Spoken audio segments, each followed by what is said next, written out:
Well, thanks for joining us here on the Market Day Report. I'm Marlon Bowling with you. Appreciate you allowing us to be a part of your day. I do want to take a look at some overnight export sales that were reported by USDA this morning as the traders came into work before the session opened up for the daytime. We did have a report of 128,000 tons of corn that was sold to Japan for the current marketing year. So we'll add that to the total here for the corn exports for this week anyway, and we'll be seeing that in the weekly update coming up here down the pipe. That was the only one, though. No mention of soybeans or wheat this time around. I want to go to the trading floor and find out what's going on directly with Todd Bubba Horwitz of BubbaTrading.com. He's there at the edge of the trading floor in all his splendor right now. Wow, look at that tie today. That's pretty awesome there. Looking pretty splendid there, Todd. Marlon, good morning. I'm trying to brighten myself up. The markets are so dull. It's hard to get excited, so I'm trying to, do anything. It's been a very dull trade, as you've seen. I mean, overnight we saw grains were lower, now they're higher. I think more of the action is now taking place overnight, but been pretty quiet, for this time of year. It's been pretty quiet, in all the markets, basically across, the dollar, even though it's higher today. Equities are quiet. Oil, a little bit of action there, and we're seeing some heavy pressure there. So overall, though, it's a pretty generally quiet, eerily quiet trade right now. I'm glad you brought that up. Let's take a look at that dollar that you're talking about. It was sharply higher this morning. Still is, at least fairly sharply higher. March futures on the index are now up 640 points at 100.500. On the other hand, the crude oil market did take a bit of a hit here this morning. West Texas crude down 79 cents on the March at 52.22 per barrel.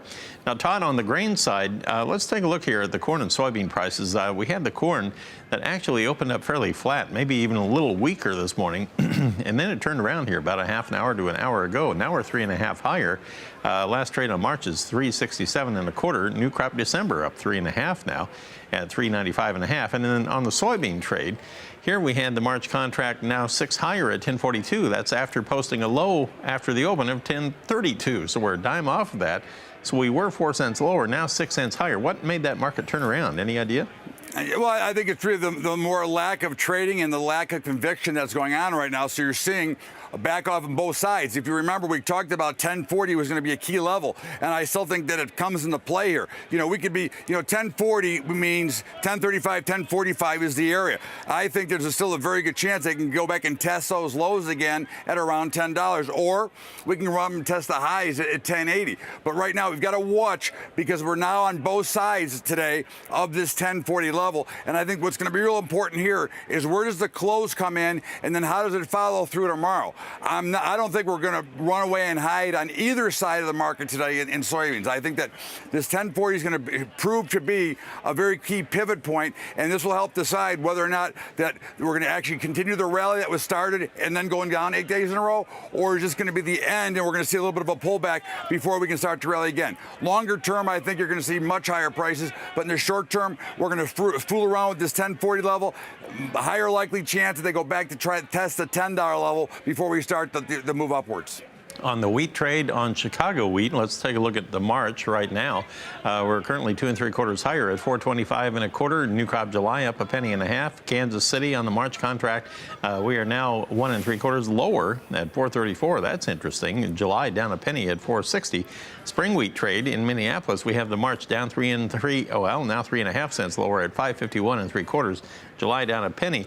Are you a buyer of wheat these days or not? I'm still a buyer of wheat. I think wheat is still shown to be pretty strong basis the rest of the complex. I think that it's going to have a terrific year, and I'm looking for much higher prices going forward, and I'm a willing buyer of wheat on any sell for dip down. I mean, I like the 425 level, which is where we are right now.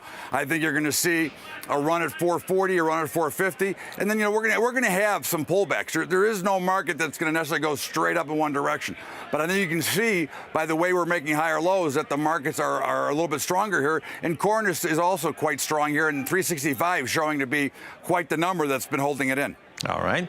Quick peek at our cotton market, and then we'll take a break, and I'll talk with you about livestock trade. Cotton right now, 24 points higher on the March at 75.87. We'll be back talking with Todd Bubba Horwitz of BubbaTrading.com in Chicago right after this. And we're talking right now with Todd Bubba Horwitz of BubbaTrading.com in Chicago. He is right there at the edge of the trading floor in Chicago where all that trading takes place, although you say it's pretty quiet today anyway. Well, Marlon, the markets have really been quiet. I mean, if you look at the big picture, and let's say we look at the equity markets, which is a bigger sign of just what's going on, we're just flat. We've been in 10 weeks of solid, less than a 2% range. It's the tightest range in the history of the stock market. So, you have no volatility, you have no real interest, and you've got other things going on, outside factors that are creating everything like into a ball, and everything's getting ready to kind of break out at the same time. But while we're watching these regulations, a lot of like the banking regulations for Dodd-Frank, that would be a tremendous help to farmers and producers because it would free up some cash and free up some lending power. So there's a lot of good things that can happen, which is I see why we are still trying to hold on to the rally. But I think that overall the markets need to have a little bit of a pullback, including we're going to talk about the meats, I know, so go ahead and bring it in. All right, on the livestock trade, we're going to focus on cattle first. On the live cattle trade right now, we have February up 80 cents. We have the April contract 43 higher at 116.05 per hundredweight. Now, got as high as 116.45 early today. Did we fill that gap that was left on the chart early last week? It's really hard to tell. Again, this goes back to the same theory we're talking about. There's so little going on right now that I think you've got buyers in anticipation that some of these regulations will actually pass and they'll get done tomorrow, which we know that's not the case. I think what you really have is you have sellers waiting on the outside that are selling little bits and pieces, and eventually, as soon as they can finish exhausting these buyers, they're going to come in and give them a pretty good hammer job down to the downside. I mean, I don't mean disaster, but I'm looking for 8 to 10% of a move going lower before we eventually do go higher. But I think we've got well ahead of ourselves based on not real information and based on hope that something's going to change. Well, I do know the futures, the nearby futures, February on the live cattle have been trading in a discount to the cash market here lately. So everybody's wondering which one is going to give, if the futures are going to come up or the cash go down, or a combination of the two. If we switch to the feeder cattle trade, right now the March contract is 48 higher at 124 even per hundredweight. The April up 68 at 124.25. And then, Todd, you have the lean hogs. We look over there, and on the lean hog trade right now, you have February up $1.17 again, and you have April now 72 higher at 71.95. We got up as high as 72.20. Where is the top in this hog market? You know what? One thing I learned in markets in my life, you cannot pick the bottom and you cannot pick the top. You can only use a probability scale to try to figure it out. And certainly when we're going up here, they can go as high as they want. And again, I'm not a big fan. I'm not a new buyer here. I do look for opportunities as a trader to take chances from the short side. But overall, you cannot pick the top of this market. It can be wherever it's going to be.